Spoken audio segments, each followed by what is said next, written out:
Has anyone ever met the royal family? Or has anyone actually ever been to Buckingham Palace? Just yell out so I can at least hear that. Oh, I see some hands. There you go, very good. So I guess a number of you will have also been to London. Well, as you know, in the last couple of years, we've had some real royal family shenanigans. Thankfully, we sent Harry your way, and he's more your problem now. In fact, anyone who's ever been to Buckingham Palace, or even if not, you'll know that there's something called the changing of the guards that takes place pretty much every day and is quite a royal spectacle. I can tell you that when Harry comes to town with Meghan, it's more a changing of the locks, but that's another matter.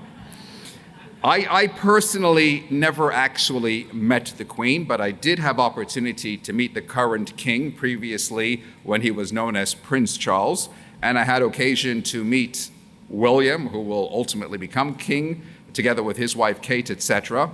And more on that in due course. I can tell you that in actual fact, someone just asked me before, is Charles well disposed towards the Jewish community? And we'll come back to that. But he had a unique relationship with the previous chief rabbi, Jonathan Sacks, a really extraordinary relationship. When Chief Rabbi Sacks, who was of course very close with Chabad, sadly passed, it was during COVID, so the actual levaya was particularly small. But at the Shloshim, after the 30 days, there was opportunity to host this worldwide tribute on Zoom, on video, and in which Charles himself, then still Prince Charles, spoke. And he spoke for about 20 minutes very emotionally and very beautifully about his special relationship with Jonathan Sacks and how Sacks had made such a transformation in his life. In fact, just one quick anecdote. There was a point in time some while ago when Prince Harry, before he got married, was a bit of a wild child, and he dressed up in a Nazi uniform when he was partying with a bunch of friends in Las Vegas. And obviously it created quite a tumult and quite a furor. And when he returned, what happened was that Prince Charles, or King Charles, called up Chief Rabbi Sacks and said, "Would you mind to have some words with my son?" Needless to say, you're going to be speaking to the Queen's grandson, how, what, when. And he insisted, and he says, "Please, spare no blows. Just lay it on the line and tell it to him like it is. Don't worry about him feeling bad. I'm sending him to you to talk to him about how everything he did in that moment was wrong." And that was the very nature of their actual relationship. Particularly in the last 6 months, I had the opportunity to meet with Richard Griffin, who was Her Majesty the Queen Elizabeth's protection officer. And I also had William French, who was the Queen's personal butler, that came to my shul and spoke and had a fascinating conversation with him. And as much as there is a principle of Mikol Melamdai Hiskalti, we can glean wisdom from everyone, I think much of what they had to share can convey some very important life lessons for us all. After all, we are referred to as Mamlechas Kohanim, a regal nation, so why not take lessons from a royal and determine how we can apply it into our own regal selves? Richard Griffin told me this story personally, and it's out there, and it was shared in different ways by different people. He recalled in particular detail how the Queen would take regular summer holidays at her Balmoral Castle, situated in Scotland. There was a summer stay for the royals since actually the mid-1800s. Why they chose a holiday in Scotland, I don't know. Maybe it's because of the whiskey. I mean, this particular castle is in a place called Aberdeenshire, which has no less than 8 whiskey distilleries, tiny a place that it might be. Most of them quite unique. And I guess maybe, I don't know, when dealing with a family like hers, it's a great place to release some of that tension. One of the things that Queen Elizabeth liked to do is take strolls. The greenery there, as he told me, is absolutely magnificent. It's lush green mountains which tower majestically, and their emerald slopes cascading into valleys down below. Every peak is laden and adorned with a tapestry of vibrant flowers, creating a captivating spectacle of natural beauty. And there are misty clouds that are hovering at the peaks, and it's absolutely a magnificent sight to behold. Ordinarily, when you go walking in that sort of area, it's literally you alone. with the world. You know, lahavdil, it's said about the great Baal Shem Tov that he used to like to be alone often with nature. It provided him an opportunity to marvel at the wonders of creation and thereby feel a deep sense of awe for God, the Creator. And the same is said of other great mystics. So it so happened that Her Majesty, who liked to regularly walk in these areas, was once walking together with Richard Griffin, their protection officer, and they encountered two American hikers. Leave it to you Yanks to crash a party, right? And being true Americans, they had not recognized the Queen. Then again, why should they? We had her face all over our pound coins. We have her on other notes, etc. Why should the Americans necessarily recognize her? Even more typical of Americans is that one of them starts chatting with the Queen, telling her where he's from, telling her what brings him to Scotland for this walking holiday. And then he turns to her and he says, "And where do you live?" And she replies, "Well, I live in London, but I have a holiday home here just over the other side of the hills." And he said, "Well, how long have you been coming up here?" And she says, "I've been coming up here since I was a little girl, over 80 years. And without missing a beat, the American says, "Well, if you've been coming here that long, you must have surely bumped into the Queen." And as quick as a flash, the Queen responds, and she was very witty. She says, "Well, I haven't, but," and then pointing to her protection officer, Richard, she says, "He meets her regularly."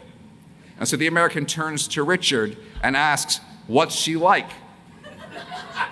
And knowing the good nature of the Queen and his special, as he told me, he said, "I had a really close relationship with her. I can tell her anything." So he replies, "Well, she can be quite cantankerous at times, but she's got a lovely sense of humor." The next thing that happens is that the guy puts his hand around Richard Griffin, the protection officer, hands his camera to the Queen and asks, "Can you please take a picture of us?" Which she dutifully did. And then he did the reverse. He swapped places with the bodyguard and took a picture. He asked the bodyguard, "Here, take the camera and take a picture of me with the Queen," without ever realizing who it was, without her or anybody else letting on. They said their goodbyes, whereupon Her Majesty the Queen turned to Richard and said, "I'd love to be a fly on the wall when he shows those photographs to his friends in America." Now, just this story alone, I want to focus on for a couple of minutes, because on so many levels, that story reflects the reality of our own lives. We journey through life with its highs and with its lows, and all too often we are oblivious as to the very presence of the King of Kings in our midst. You know, King Solomon says very profoundly in Song of Songs that behold, he is standing, that is God, watching us, looking through the windows, peering through the lattices. Why this distinction? Well, sometimes God is looking through the windows, where if we want to, we can see him just as he sees us. Other times, arguably many times, he's peering through the lattices, where he still continues to see and watch over us, even as we don't necessarily readily see him. In the high moments of life, we might sometimes lose sight of the blatant divine blessings in our lives. We might delude ourselves into thinking that it is, in the words of the verse, my strength and my ability that has enabled me all of this wealth. We mistakenly assume ourselves the guardians or the protection officers of this world, if you will, and as being of greater significance, ignoring the reality of the King in whose very presence we are standing. In fact, the very gifts and the very blessings in our lives is God looking through the window.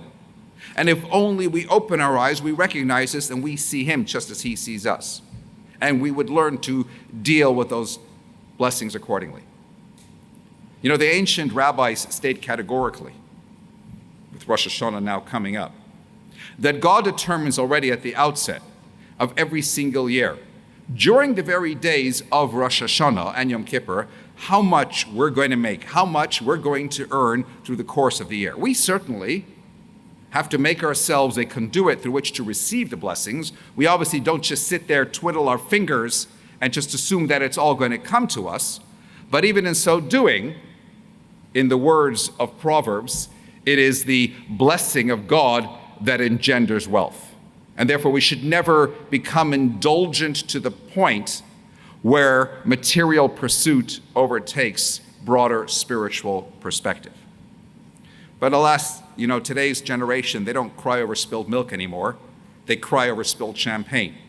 We don't complain about the lack of necessities, but the abundance of benefits. We moan over the frills, not the basics. And indeed, the greatest irony of today's generation is that the source of their problem is very often the blessings themselves. That's in the high moments. And then, of course, in the low moments of life, then too, we are inclined to assume that the king has abandoned us, leaving us to fend for ourselves.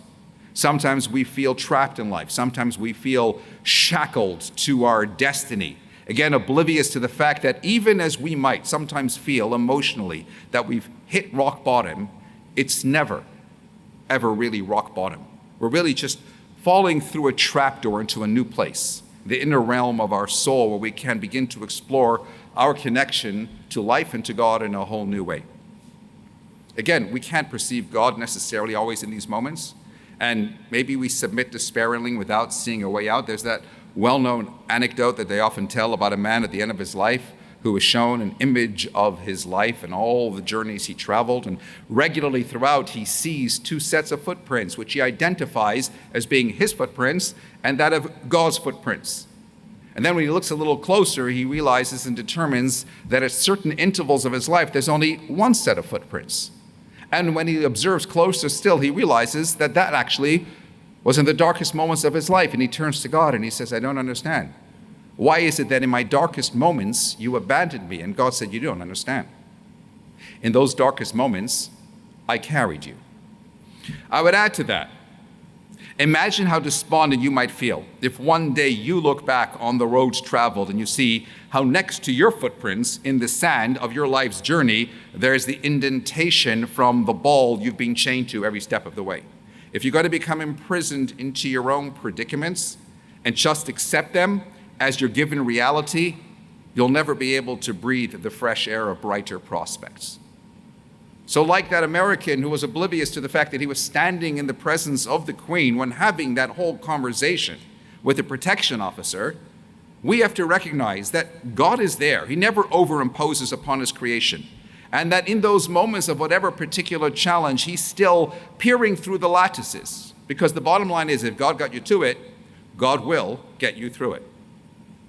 So a worthwhile exercise is to sometimes pause, look inward, to use again the words of the Queen, become a fly on the wall of your own life, where through proper introspection you could become more aware of whether you've been paying too much attention to the lesser significant aspects of your lives, the trivial and the transient, rather than appreciating that you've been in the presence of royalty and majesty all along. But then there's one other point to consider in this regard, and something very profound about that wonderful anecdote of Her Majesty. It captures the true nature of who the Queen was. The Queen was not somebody who stood on ceremony. She was actually a very tiny figure, but not somebody who ignored others, didn't have what they like to call that Napoleon complex, not somebody, as I say, who stood on ceremony, who always held herself grand. Sure, she represented everything regal and splendor and glory, but it is precisely the personification of humility that really made her stand out. Being the Queen was certainly the most arduous vocation on earth. Royalty demands bearing a standard that is greater than the individual, personifying an ideal that is bequeathed not for you to do as you like, but essentially to protect the progeny. Not to live for the moment, but to make the moment live, suspended in a chain of succession of noble forebears and towards the promise of the future. And the Talmud tells us that there where you find the greatness of God, you will also find his humility. It's in fact derived from the Haftarah that we always read on Yom Kippur. And the commentaries explain, regardless of how infinitely exalted God is, he remains eminently connected to even anyone of lowly spirit. It doesn't matter how adrift we have become. It doesn't matter to the depths of the quagmire into which we have sunk. The Torah itself attests to the fact that God is shocheni tam b'sochtim asam. He dwells with us even when we might find ourselves in utter states of impurity. That is to say, even if we become, for lack of a better word, contaminated by the allures of a material world, don't despair. God is still with you every single step of the way, always waiting for us to wake up and have our reality check. As we sing in one of everybody's favorite high holiday songs, V'chol Maminim, Hatov v'hametiv l'ra'im v'latovim, he shows compassion to those who are good and to those who might appear to be anything but good.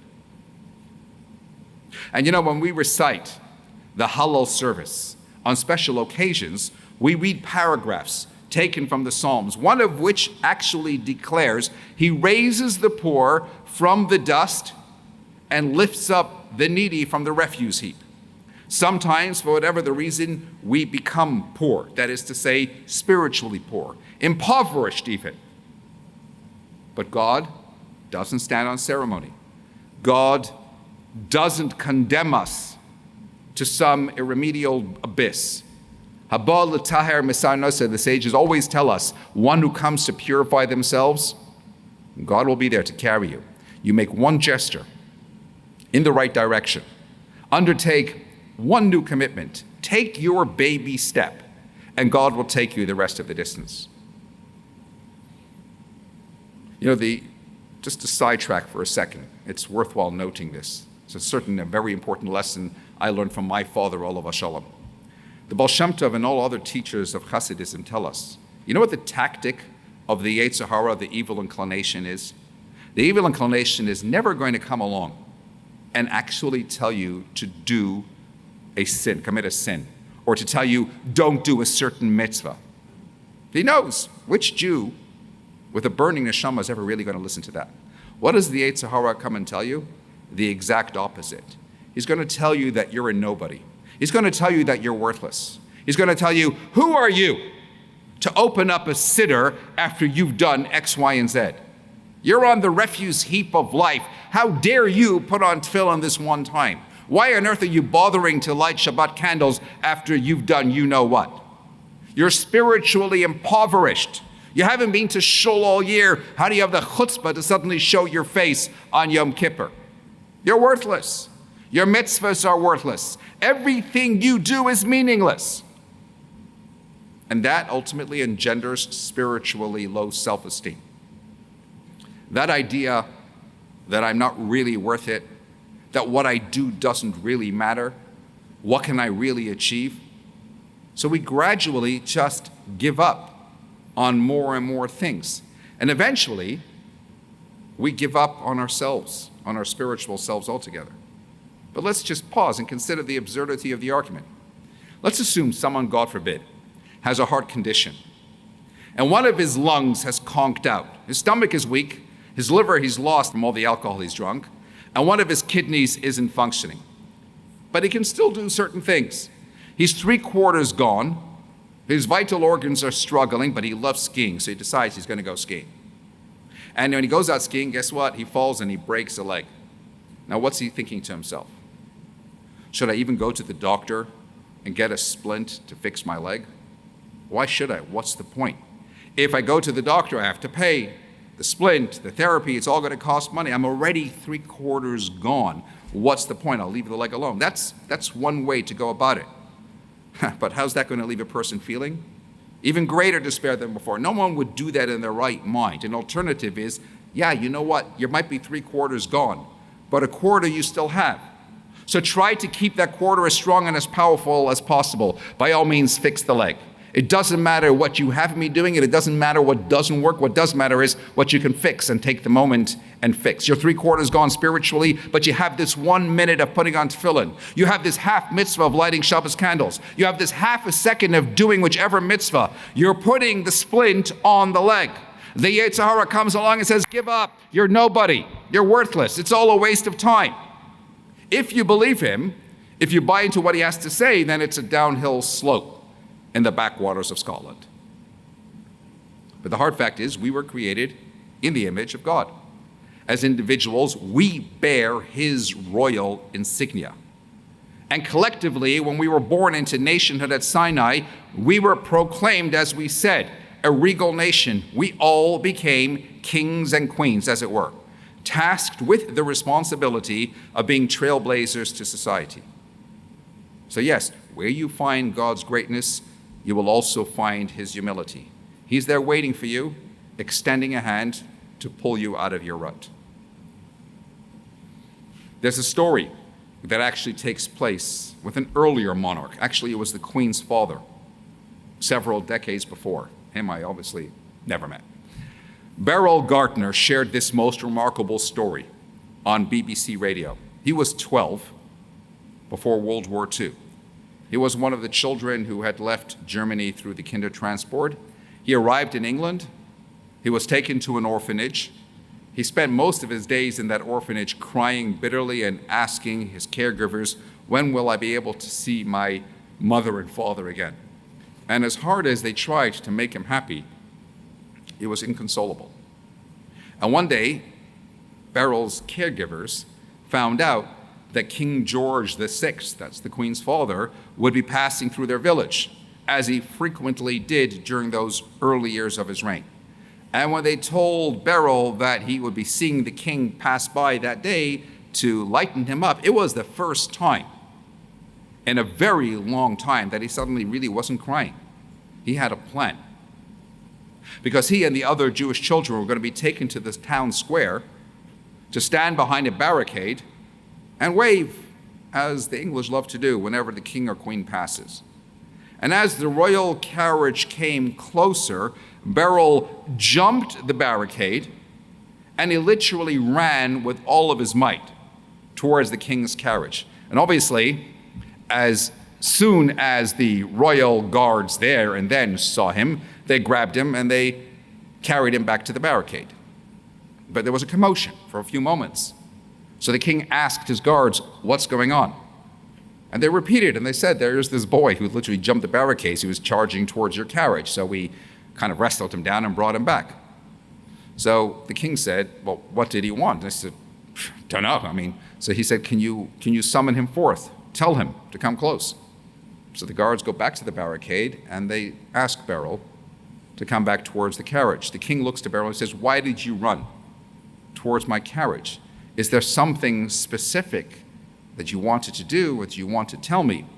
And Beryl broke down crying. And he proceeded to tell King George VI how badly he was missing his parents who were still stuck back in Germany. And then he wipes the tears and he said, please, please, help to be able to bring my parents here. And King George said, young boy, we are at war with Germany. It would be impossible for me to do that. And Beryl looked and said, but you're the King of England. You can do anything. Please bring my parents to me. And the king looked at the boy with compassion and said, please don't cry. I promise I will do what I can to try and make it happen. Beryl actually gave the king's secretary sitting with him his parents' names, thanked him, and walked away, obviously not quite sure what to expect. 1 month later, there was a knock at the door of the orphanage. Beryl's parents had arrived. Somehow, they were brought out of Germany and were reunited with their son. It's the same point. God is always there, waiting for us to jump over the barricades. Sometimes you have to summon what we like to call Jewish chutzpah. Charge forth, cry out, Rebbeinu Shalom, Master of the universe, you are the King. You can do anything. And indeed, ask him for anything. Or as my father always used to say, don't hesitate to ask God for anything you need or want. There's no shortage in his treasuries and his storage houses up above. We just need to recognize and acknowledge his very presence in our midst. And then take advantage to experience God's closeness. Clarify the goals that you deeply yearn to accomplish and beseech from God to invest in you.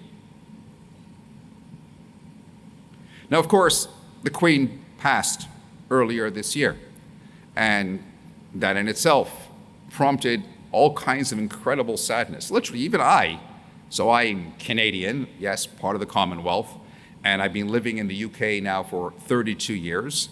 But the Queen is essentially, regardless of who you are and where you are, unless you're a diehard anti-royalist, just part of your ongoing feature. It's like every day, something in some form of media, etc. So when she dies, everybody actually felt impacted by it. Even I felt somewhat emotional by her loss.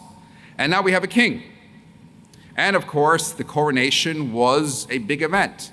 Frankly, most will only ever really live through one in a lifetime, if that. The Mishnah, in Ethics of the Fathers, makes it abundantly clear that you're supposed to pray for the well-being of the monarchy, which is the very basis for a special prayer that we recite pretty much every synagogue in the UK every single week in Shul on Shabbos, before the Torah goes back into the Ark.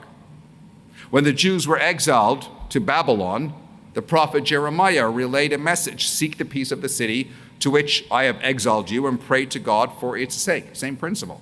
Quite surprisingly, the Queen was completely unaware of the fact that this prayer was being recited, and it had been recited for probably over a century. And when only about, I think, 20-something years ago, if that, she was at a special ceremony in a particular synagogue, and she looked up on the wall, because apart from the prayer as it is, and it gets modified all the time, in the actual siddur, it's actually often on plaques on the wall as well. And she stood there and she was staring at it. She had never actually known that there is this prayer, or at least the text of the prayer, and she was deeply moved by the wording of it, very much so. When we're living in a democracy and benefiting from freedom of religious expression, we have to be grateful, and we have an absolute responsibility to express that gratitude. So here are some of the things. William French, that was the name of her butler. He actually was previously working on a yacht that the family used to take, and he shared some fascinating anecdotes about much of that, not least the fact that 3 of her kids used that yacht. It's a yacht. I mean, it's much more than a yacht, the QE2. It's this massive thing. And she would make available to those kids the so-called honeymoon suite. Those 3 kids all subsequently got divorced, so she stopped making it available to the rest of her kids. So he said. And he actually shared with me, again, personal stories and stuff that you can actually take lessons from and apply into our own daily living. But actually, just before getting into that, it's quite amazing some of the things. Like, for example, he said the Queen was actually very superstitious. She always had to have an even number of people at her table, at her dinner table. If it was an odd number, someone from her staff would have to sit in order to round it off. Amazingly, she had a secret button under the table.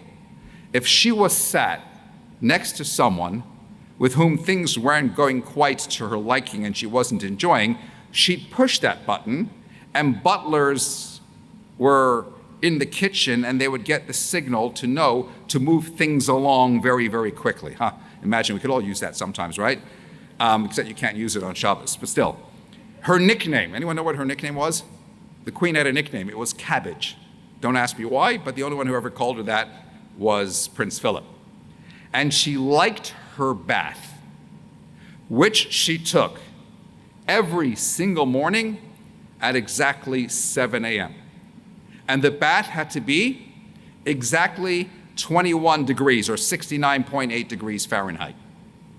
The water would be checked 3 times before she would go into it. Now, I don't know if that gives new definition to OCD or what, but that's how particular the Queen was and how particular they were to make sure that her creature comforts were to her exact standard. How you would know whether the bath is 69.8 or already hit 70, I don't know, but hey. But here are some further important lessons from things that he actually shared. Have a sense of duty beyond yourself. The monarchy have sprawling palaces all over the country, but they all consciously know, certainly those higher up, that they are living for something larger than themselves. No one knows exactly what really goes on in the private world of the Windsors, as they are. But we can be sure It's not always a walk in Hyde Park. But a simple observation of the royal lifestyle over the years gives clearly the impression that they do place high value, very high value, on duty. Duty, that's a word that's lost on our modern day culture. Think about it. Duty means a moral obligation, a responsibility, or an action that you are required to perform. Can you think of a culture that values duty less than our world today? Nothing in the contemporary secular conversation calls on us to assume any sense of duty. We're taught to be nice, we're taught to be cordial, we're taught to be tolerant and respectful, to give a few dollars to a homeless man in the street, to be sensitive to other people's feelings, but to assume any sense of duty that challenges our pleasures, that forces us out of our comfort zones, that requires profound and unwavering commitment. Having a sense of duty is actually often seen as the arch enemy of the virtues that have become emblematic in our times. Self-expression, self-assertion, emotional independence. We live in a world that's blighted with individualism. Everyone in pursuit of their own agenda. You want to drive a faster car. You want to climb a higher mountain. Today, everything has to be newer, flashier, wilder, more amazing, more expensive, more groundbreaking, bigger, cruder, louder. We live in a world that pushes the boundaries, that needs new degrees of sensationalism just to keep people remotely interested. In what Time magazine once described as the me generation, the end result is that today you have all kinds of rage and road rage and plane rage and youth rage and age rage, new names for extreme new syndromes that encapsulate the corrosive impatience and instant anger, which is just another feature of our want it now, want it faster, want it better, for me world. But when you don't have a broader sense of duty towards something greater than yourself, how do you learn who you really are? How do you acquire the depth, dignity, and maturity that are the underpinnings of the human experience? God built the world on the foundation of love and kindness, and God gave us the responsibility of continuing to perpetuate that kindness. We need to revisit that sense of duty as citizens and as Jews. Then there's a second one. I'm not going to have time to go through these, but I mentioned this before, brush aside vanity. You know, one thing that is unique about the royal family, again, those higher up certainly, the modesty. First of all, even the modesty in dress. Think about the royals. You'll only ever see them dressed modestly. And by extension also, the modesty in behavior, the lack of vanity. The royal family, he said to me, practice what behavioral psychologists call self-distancing. They're able, with a lack of vanity, to literally comb through an onslaught of personal stories in the tabloids every single day and still remain detached and frequently amused spectators. They don't allow for things to trigger them and get to their egos and get them upset. Think back to any argument you might have had this past year with your spouse, with your children, with your friends, with a work colleague. You have an opinion, you want to express that opinion. That's fair enough. So how did you get from expressing that opinion to not speaking to each other for the next 3 days? Because rather than sometimes stepping back, looking to make amends, apologizing, saying sorry, you become so entrenched in your position that when someone offers you an opposing point of view, your ego rages, you become triggered, and everything goes downhill from there. Brush aside vanity. What is it they tell about that famous rock star who purchased expensive material and brought it to a top tailor at Savile Row in London? The tailor measured the man, measured the material, and said, not enough for a suit. Then he went to another tailor in the Champs-Élysées in Paris, measured the man, measured the material, not enough for a suit. Then he went to the backwaters of Jerusalem for a concert, and he brought it to a tailor, and the tailor said, okay, I can make you a suit with enough material to make a spare pair of trousers. He says, whoa, I don't get it.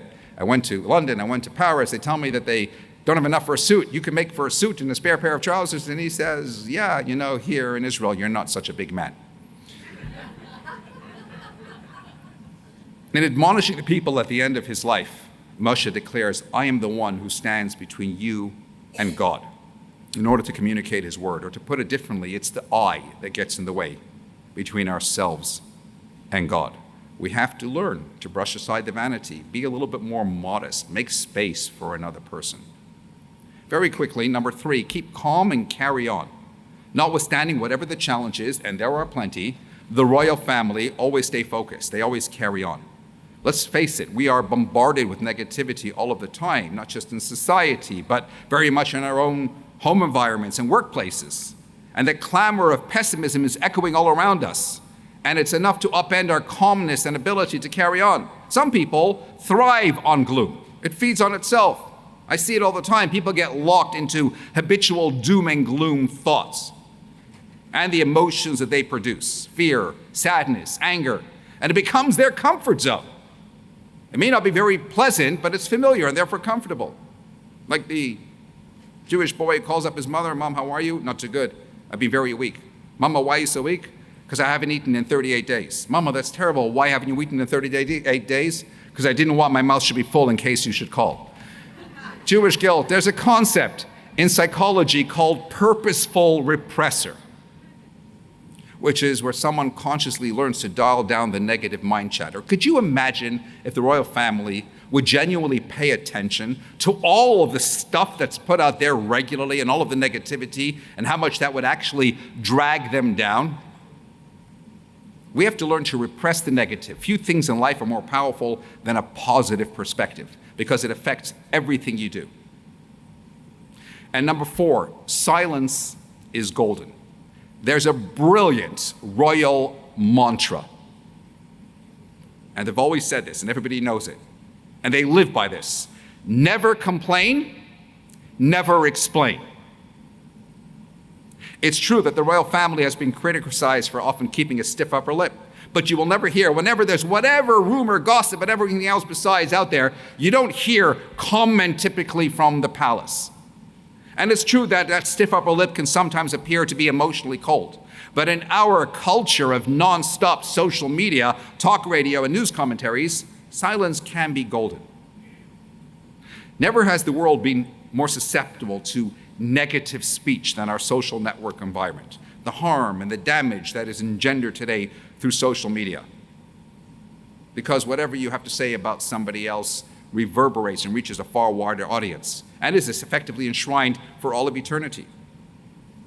And I mention this only because in as much as we have to be careful with what comes out of our mouths, enabling and facilitating because of how far our words can actually go, we also have to make a clear point of maintaining greater awareness and greater sensitivity. Did you know that the average woman apparently uses about 17,000 words a day? The average man only has about 8,000 words to use every single day, which, ladies, means that when you come home at the end of a day and you're talking to your husband and he doesn't respond, it doesn't mean he's not interested. It doesn't mean he doesn't love you. It simply means that he's run out of words. Wait till the next morning when he has a new supply and try again. And by the way, silence is not necessarily the absence of speech. Sometimes silence says more than words can ever hope to articulate. And finally, last one, keep the faith.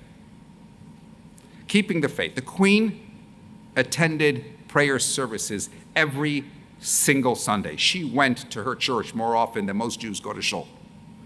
It is said she prayed every single night before she went to bed. King Charles now declared himself a defender of the faiths, and as you may well know, rearranged his inaugural interfaith meeting back in April, as soon as he was appointed, sending the chief rabbi home in time for Shabbos.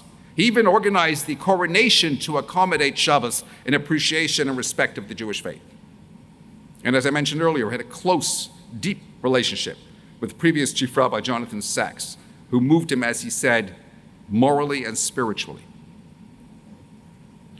As I mentioned in previous lectures, especially about anti-Semitism, the world respects Jews who respect themselves. We have to be defenders of our own faith, rather than sometimes shirk in the shadows. We have to hold our heads high in appreciation of who we are and what we represent, rather than resort to what the author Israel Zangwill once described as the ghetto shtu.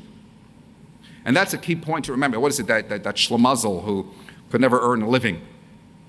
And he always stayed at home, and every day his in-laws felt that so bad, they kept bringing food and putting it on the doorstep, and every day he'd open up the window and he says, Baruch Hashem, thank God, God provides. And that's the way it went on every single day and every single week and every single month. And finally, the mother-in-law got so fed up that one day she puts the food on the doorstep. He opens the window. Oh, Baruch Hashem, thank God, God provides. She gets so fed up. She goes running up to him. She's waving the bill in his face. She says, God provides. It's me who's paying these bills every single day, every single week. And without missing a beat, he looks to the heavens and he goes, Baruch Hashem, God is so great. Not only does he provide, but he gets the devil to pay for it. If you believe, when you believe, God will deliver one way or another. It simply becomes a question of whether you choose to attribute that to coincidence or you recognize always the divine hand in all of it. From a faith perspective, a coincidence is really a miracle in which God chooses to remain anonymous. And remember, faith is not something external. If the king, the queen, can be so committed to their faith, then how much can we learn from that as well? It's not something outside yourself, something you reach for from your medicine cabinet when you are in need. It's something deeply engraved in the human heart and soul. Indeed, if they who sit on thrones can recognize that there is a higher throne upon which to lay their worries or draw their strength, then we too can learn to believe more, pray more, do more, be more. And a very quick final thought. If ever you are perplexed about the state of affairs within your own family, just go and visit the royal family. You'll likely walk away saying, hey, you know, we're not really doing too badly after all. So as we say in England, long live the king and long live those life lessons in all of us. Thank you.